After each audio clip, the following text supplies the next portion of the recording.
Class 12-এর political science chapter 5 সমসাময়িক দক্ষিণ Asia. তোমরা সবাই খুব মন দিয়ে শোনো, লেখো, সবাই লাইক অ্যান্ড সাবস্ক্রাইবটা কিন্তু দিয়ে দিও। দক্ষিণ এশিয়া বলতে কি বোঝায়? দক্ষিণ এশিয়া বলতে ভারত, বাংলাদেশ, ভুটান, শ্রীলঙ্কা, নেপাল, মালদ্বীপ প্রভৃতি রাষ্ট্রকে নিয়ে বিস্তীর্ণ এলাকাকে বোঝায়। চীন দক্ষিণ এশিয়ার অংশ কি? না, চীন দক্ষিণ এশিয়ার অংশ নয়। SAARC সম্পূর্ণ নাম কি? South Asian association for regional cooperation. কোন বছর ভারত পারমাণবিক পরীক্ষা সম্পন্ন করেছিল? 1998 সালে। কোন বছর ভারত শ্রীলঙ্কায় শান্তিরক্ষা বাহিনী প্রেরণ করেছিল? 1987 সালে। কোন স্থানে চতুর্দশ SAARC শীর্ষ সম্মেলন অনুষ্ঠিত হয়েছিল? নিউ দিল্লিতে। SAARC এর প্রধান উদ্দেশ্য কি ছিল? দক্ষিণ এশীয় দেশসমূহের মধ্যে সহযোগিতা স্থাপনের উদ্দেশ্যে SAARC গড়ে তোলা হয়। শ্রীলঙ্কা কখন স্বাধীন হয়েছিল? 1948 সালে। প্রথম SAARC শীর্ষ সম্মেলন কোথায় অনুষ্ঠিত হয়েছিল? ঢাকায়। SAARC কখন গঠিত হয়েছিল? 1985 সালের ডিসেম্বর মাসে। কোন বছর মালদ্বীপে বহুদলীয় ব্যবস্থা প্রবর্তন হয়েছিল? 2005 সালে। কোন স্থানে পঞ্চদশ SAARC শীর্ষ সম্মেলন অনুষ্ঠিত হয়েছিল? কলম্বোয়। কোন ভারতের প্রধানমন্ত্রী লাহোর বাসযাত্রা করেছিলেন? অটল বিহারী বাজপেয়ী।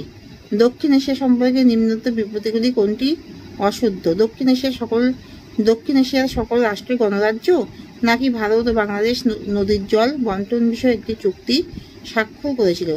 দক্ষিণ এশিয়ার সকল রাষ্ট্র গণরাজ্য। শ্রীলঙ্কার রাজনীতিতে কোন জাতিগোষ্ঠী আধিপত্য বিস্তার করে আছে? শ্রীলঙ্কার রাজনীতিতে সিংহলি জাতিগোষ্ঠী আধিপত্য বিস্তার করে আছে। সার্কের মোট সদস্য সংখ্যা কত? 7টি। আফগানিস্তান সহ 8টি। 7টি ব্র্যাকেটের মধ্যে আফগানিস্তান সহ 8টি। সাপ কখন আনুষ্ঠানিকভাবে আত্মপ্রকাশ করে?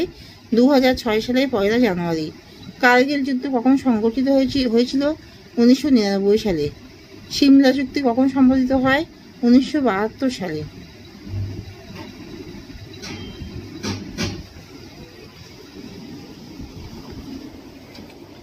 সিমলা চুক্তি সম্পাদিত হয় 1972 সালে।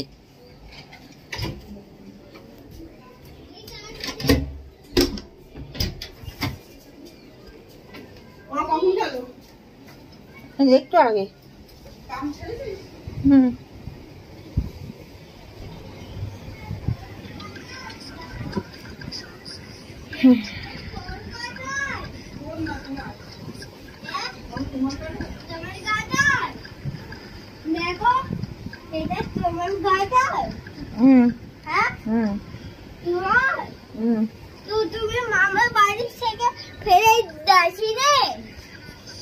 দাঁড়াও, পাচ্ছি।